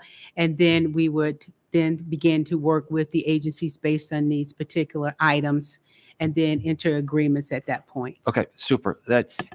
As long as we could have some kind of safeguards like that, but I think it's a great proposal. Vanessa, do we have any idea why more of the tier 2 organizations didn't respond? I know one in particular, it's because they don't really own their space. Two in particular, they don't own their space. They're renting them or they're being provided to them for free. So they don't have the opportunity to just do that type of work to their spaces. Nita? For the childcare facilities, do you have any idea of how many more might be served, or was that not part of the discussion? And I imagine that the cargo van means that they can do a better job of delivering groceries and that kind of thing. So I just wondered if we have any estimate of the number of young people who might end up being more space available at those facilities, and if not, that's okay. I was just wondering. Well, as far as the daycare centers, when we met with them, they verified that there's over 270 children waiting for daycare spaces. The biggest need being that of infant care. And so that's why we were trying to specifically address those monies to these and encourage them to apply because of that waiting list and the need for infant care. As far as the food delivery places, during the pandemic, when people couldn't get out, but they still needed groceries and other supplies, they were having to use their personal cars. And so by having the opportunity of getting a van, they won't have to use personal cars to do that. And they can just kind of save on that time. But, all of these agencies, even the ones not listed here, were severely impacted by COVID because of the lack of being able to have people come to their organizations anymore. And then that's still the case. A lot of people still don't want to come out and get these kind of services. So this would allow them to continue to serve their people through these opportunities. Because that's the good thing about this grant is because it's for prevention in case we have another almost shut down pandemic, that then they have some better resources to address those concerns. Yeah, I mean, some of their capacity will be based on whether they can hire staff. Oh, sure. Yeah, and I believe the state is making money available for capacity building for daycares.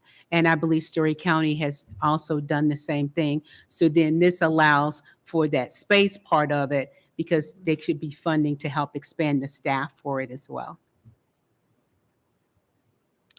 Other questions? All right, I declare a public hearing on the 2020 entitlement CDBG CV CARES COVID-19 second round funding to be open. Is there anyone who wants to address council on this item tonight? Seeing and hearing none, declare the hearing to be closed. Entertain a motion on resolution approving the submittal of the round 2 CV CARE Fund COVID-19 draft grant application to the Iowa Economic Development Authority. So moved. Second. Thank you. Roll call. Aye. Aye. Aye. Aye. Aye. Thank you. Thank you. Thank you. All right, moving on to item number 53, hearing on the 2022-2023 right-of-way restoration. Any questions for staff on this item? Hearing none, declare the public hearing on the 2022-2023 right-of-way restoration contract to be open. Is there anyone who wants to address council on this item? Hearing and seeing none, declare the public hearing to be closed and entertain a motion on resolution approving final plans, specifications, and awarding the contract to Country Landscapes Incorporated of Ames, Iowa, in the amount of $288,183.20. So moved. Second. Thank you. Roll call. Aye. Aye. Aye. Aye. Aye. Thank you. All right, move on to item 54, hearing on proposal to enter into a water revenue loan and disbursement agreement to borrow money thereunder as principal amount not to exceed $3.5 million. Any questions for staff on this item? Neil is ready and anxious to answer any and all of them. You just want us to ask a question. Right. No questions? Sorry. Thanks for staying on. All right, I declare a public hearing on this proposal to enter into a water revenue loan disbursement agreement to be open. Anyone want to address council on this item? Seeing none, declare the public hearing on this item to be closed. Entertain a motion on a resolution instituting proceeding to take additional action for authorization of a loan and disbursement agreement and the issuance of not to exceed $3.5 million water revenue bonds SRF loan. Move approval? Second. Thank you. Roll call. Aye. Aye. Aye. Aye. Thank you. Moving on to item number 55, hearing on proposed amendment to city planning project review and notification process and approval process relating to Chapter 29 of the Ames Municipal Code. Any questions for staff on this item? I declare the public hearing on this item to be open. Does anyone want to address council on this? Hearing none, declare the public hearing to be closed. Entertain a motion to continue the hearing to July 12th, 2022. So moved. Second? Those in favor of the motion? Aye. Any opposed or abstaining? All right, very good. Moving on to item 56, hearing on Furman Aquatic Center Pool Basin Painting Project. Keith has been waiting patiently to answer your questions. Any questions for Keith tonight on that? Declare the public hearing on the Furman Aquatic Center Pool Basin Repainting Project to be open. Anyone want to address council on this item? Hearing none, declare the public hearing to be closed. Entertain a motion to reject all bids and direct staff to rebid the project at a later date. So moved. Second? All right, those in favor of the motion, please say aye. Aye. Any opposed or abstaining? Motion carried. All right, moving on to item number 57, second passage of ordinance on zoning text amendment. I say entertain a motion on second passage of ordinance on zoning text amendment to remove the Campus Town Service Center zoning district mid-block 20-foot setback standard along Lincoln Way. Move on second. Second? Thank you. Roll call. Aye. Aye. Aye. Aye. Thank you. Entertain a motion on second passage of ordinance modifying Chapter 18 of the Municipal Code for parking changes to various locations. Move on second? Second. Thank you. Roll call. Aye. Aye. Aye. Aye. Aye. Thank you. And on item 59, 2105 Dayton Avenue, entertain a motion on resolution approving the zoning agreement. Move approval? Second. Roll call. Aye. Aye. Aye. Aye. Aye. Thank you. And entertain motion on third passage and adoption of ordinance number 4467, rezoning 2105 Dayton Avenue from agriculture to general industrial. Move on third. Second. Roll call. Aye. Aye. Aye. Aye. Aye. Thank you. All right, moving on to disposition and communications to council. We have 5 items. Several have to do with pedestrian safety in Somerset and controlled intersections. We'll take them one by one. The first is an email from Janet Brimmeyer regarding pedestrian safety in Somerset, specifically Northridge Parkway and Stang Road.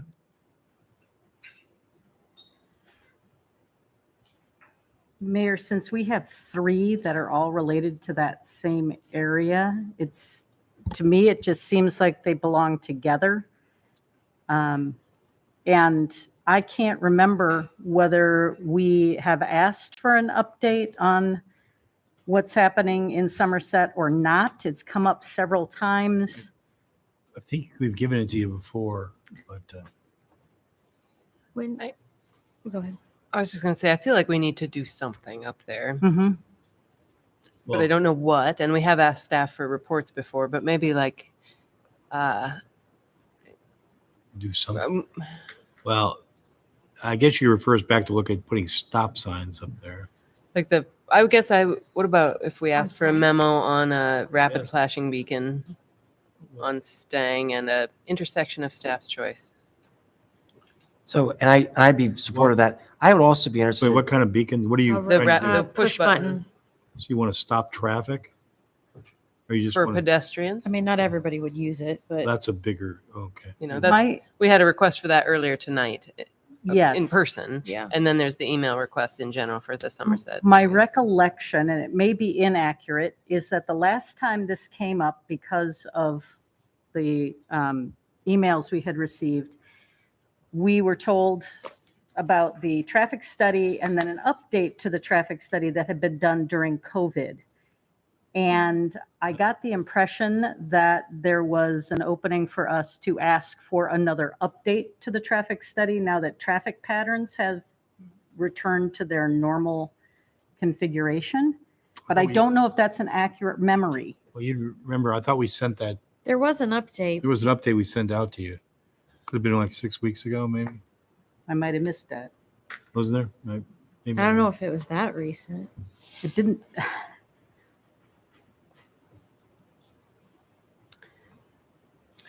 So, well, you want us to look at push button flashing lights. Yeah, I guess I would. But yeah, you'll just refer to us in the traffic engineer said where he advises or not, or another option, right? Right. And I guess I'm debating between moving for a memo and just moving to put that concept on a future agenda for discussion.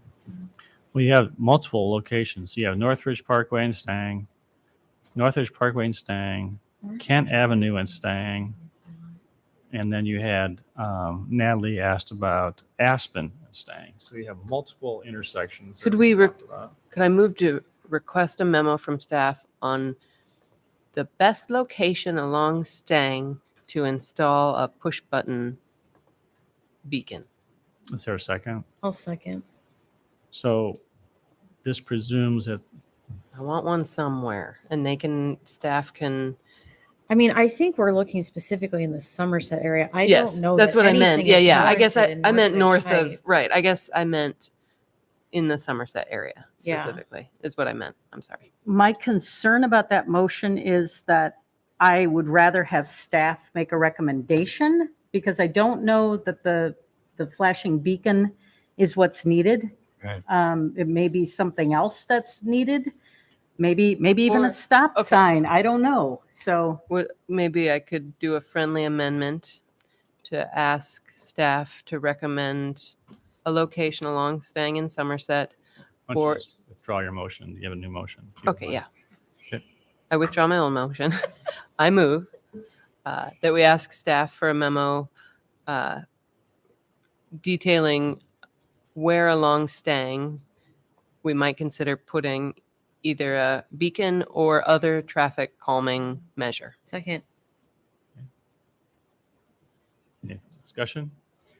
yeah, I support this motion. I think it'd be very helpful to hear from Damien. Yeah. I trust him. I think we've got a phenomenal traffic engineer, but yet we continue to get these emails. And so I'd like to try to think through this issue from Damien's perspective. So Did you ask for a memo?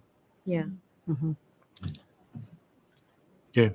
And I guess the other question is, there's been talk also about traffic speed enforcement as well too. And I'd be interested to find out if that has been undertaken to try and reduce.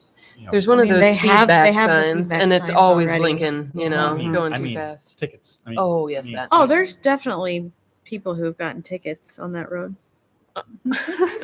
I don't know anyone. There's definitely people who have. I've seen them pulled over. Oh. All right. I live. Everyone understand the motion? Those in favor of the motion, say aye. Aye. Aye. Any opposed or abstaining? Okay, that carried. Take care of items 1, 2, and 3, and also a public comment. Item 4, memo from Kelly regarding 2359 210th Street regarding amending the Ames 2040 urban fringe land use map, and that was a memo. If you're interested, and I presume the next step would be put it on a future agenda. Otherwise, take no action or let them know that you're not interested in proceeding with it. I'm trying to remind myself what this one was. I'm sorry. Looking back through my emails.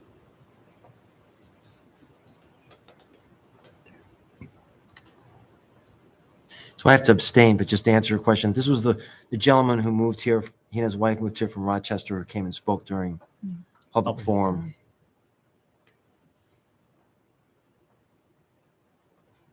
I'm looking at, trying to find the email here. Oh, There's one sent at 12:38 today that had all 5. here, thank you. It came from Amy Caldwell.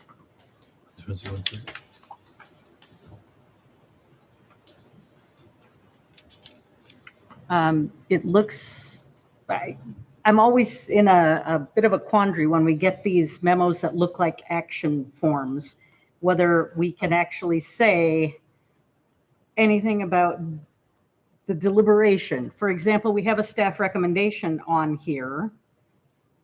Does that what leads us to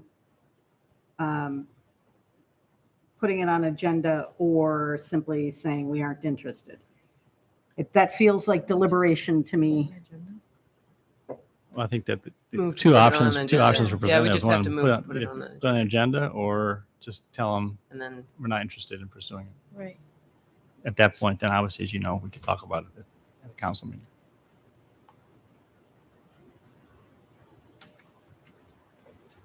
I'll move that we put it on a future agenda. I'll second. Okay, moved and seconded. Those in favor of the motion, please say aye. Aye. Any opposed? Abstain. I'm sorry, and thank you. Motion carried. All right. Last is the email from Climate Action Team regarding begin reduction of waste stream related emissions.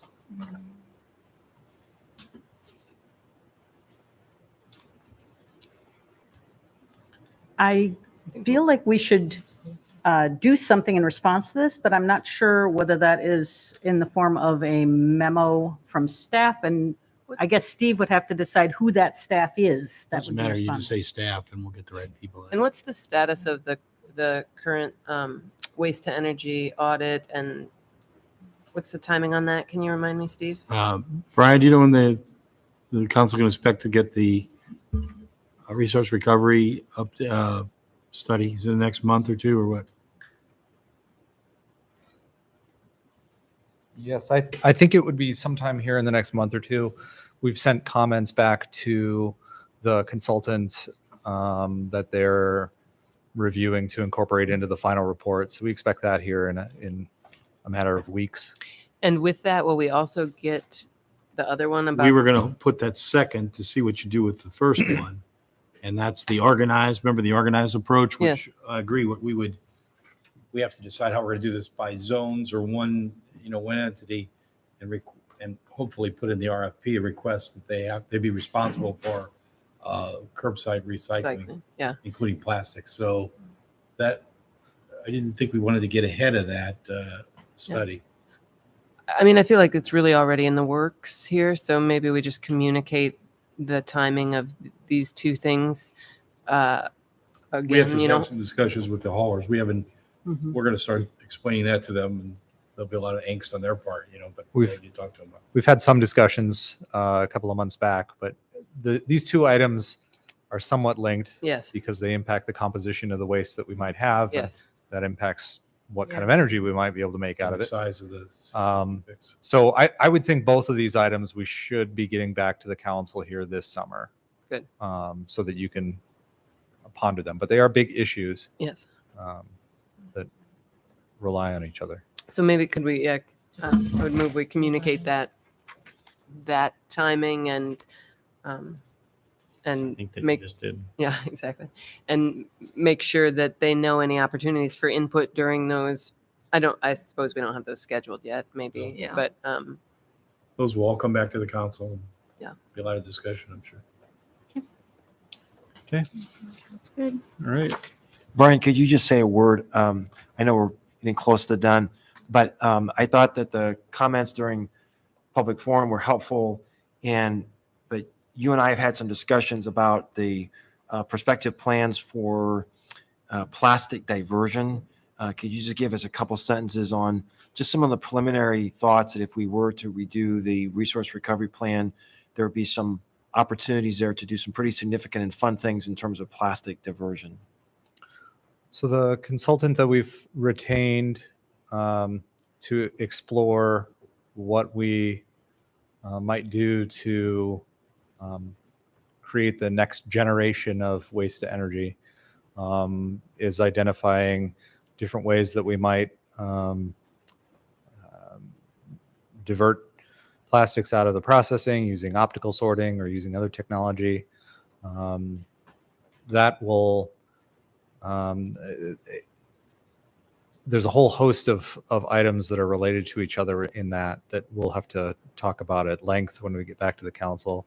We've also initiated a study or some discussions with an Iowa State researcher to look at reusing some of the reject material from the processing that would normally be landfilled and using that to create food grade materials for food packaging. So we're working on what it would take to assist with that project. So the main thing is that there's some really exciting technologies that are being developed that will allow us to do some diversion. Things that we're currently burning now will actually make the city money and also achieve some of these other goals. So, but thanks for the comments and thanks for the explanation on that, Brian. Okay. While you're sitting there, Brian, transition to council comments. Just have a question. Gentleman behind you, distributed a plan regarding the sidewalks. Can you talk about the upcoming bike pedestrian study that's coming up? We're kicking that off, and would that be included? Would that be part and parcel of considering questions like this? Can you talk about that for a second? Yeah, I would think so. We have retained a consultant to assist in the development of the bike ped master plan. The first step to that process will be to have what's basically a kickoff kind of a workshop to discuss the goals of the project and what the scope of it will be and so forth. That will take place August 16th, I believe is the day, at 6 p.m. here in the council chambers. So the consultant will be there, city staff from Public Works will be there. Is that a meeting with public input or no? That's just No, that's the what staff you asked team. Laura to Okay. add. Remember, we added two Right. meetings. That gives the vision for them. Right. There's Right. an extensive input process after that, as we did. Right, but not at that particular meeting. Right, that's my understanding. Okay. So there will be input later in other components of the plan development, but that will be the kickoff part of the process. They're going to come back with about halfway through. Remember, you wanted to have that added another meeting there. You asked me added. Mm-hmm. Good. Did we ask for a catalog of the gaps in our sidewalk system That's a lot of gas. as part of that planning? Nope. I don't remember that. You didn't ask for it. No. I would. It's come up before in discussions, but It would seem that I'm just trying to close the loop on this one and just letting him know how he can go ahead and be involved and give input. So it's basically a holistic picture. Because this is not the only place in town that we are aware of the fact that there are gaps in sidewalks. So. Oh, no, we have a long history of yes. Yep. Okay. All right. Council comments. We'll start with you, Gloria, tonight. well, I was going to thank Mr. Dieterman for sending us that email, sending me the email, and I forwarded my response to all of you. And I'm hoping that we do move forward with some sort of assessment of where those gaps exist in our sidewalk system, because I think that we do need to be committed to walkability and quality of life in the neighborhoods, and walking in the street is not providing a high quality of life.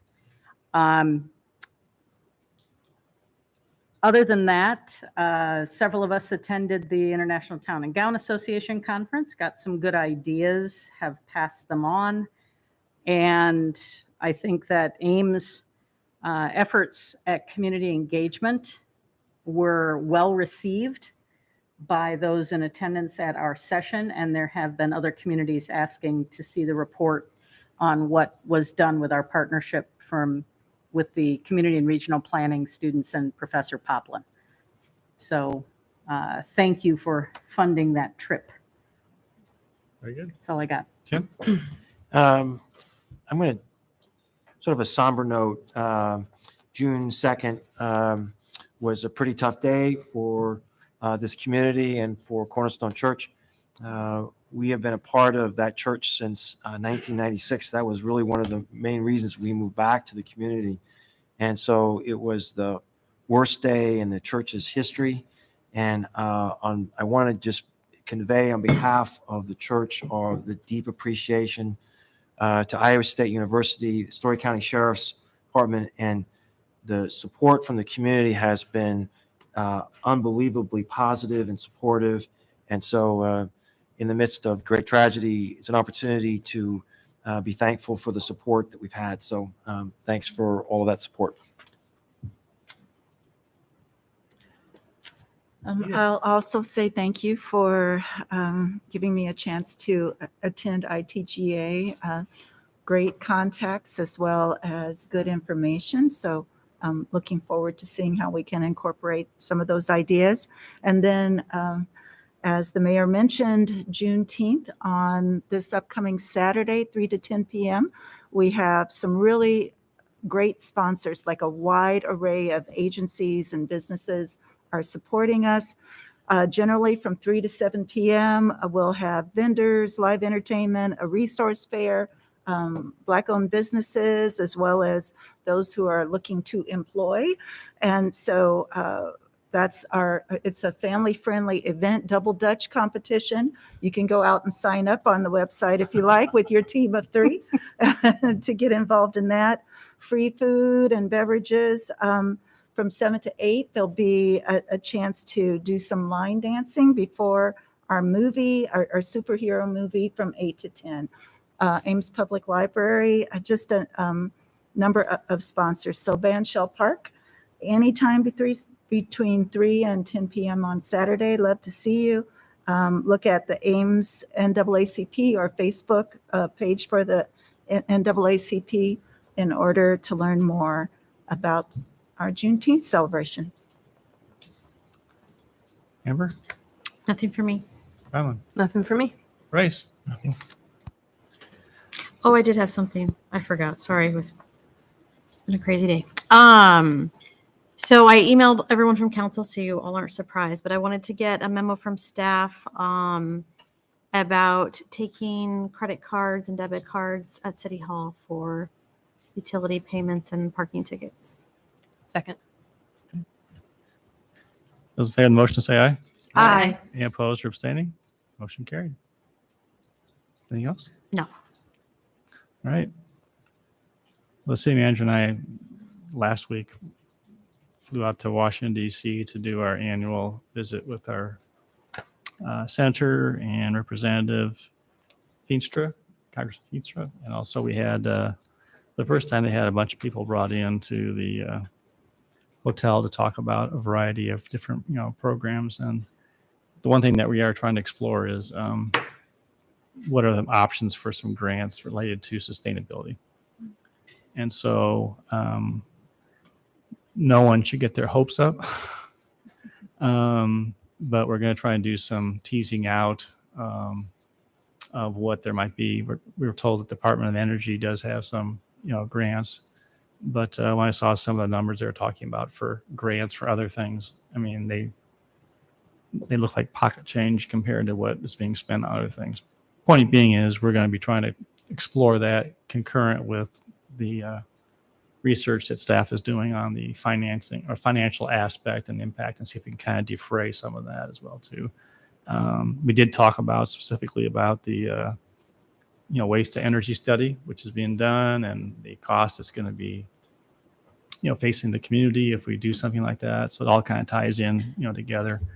But there was no one saying, "Oh, we have money for you," for that. So anyway, point being is that certainly very receptive. And I will say this, Tim, all 3 expressed deep condolences to the city of Ames and the Cornerstone, and all 3 said that they, Senator Grassley and Joni Ernst and Congressman Feenstra said they all reached out to your pastor, and they said that they were supportive of trying to make some changes and improvements regarding violence, but it's a complex issue like everything is.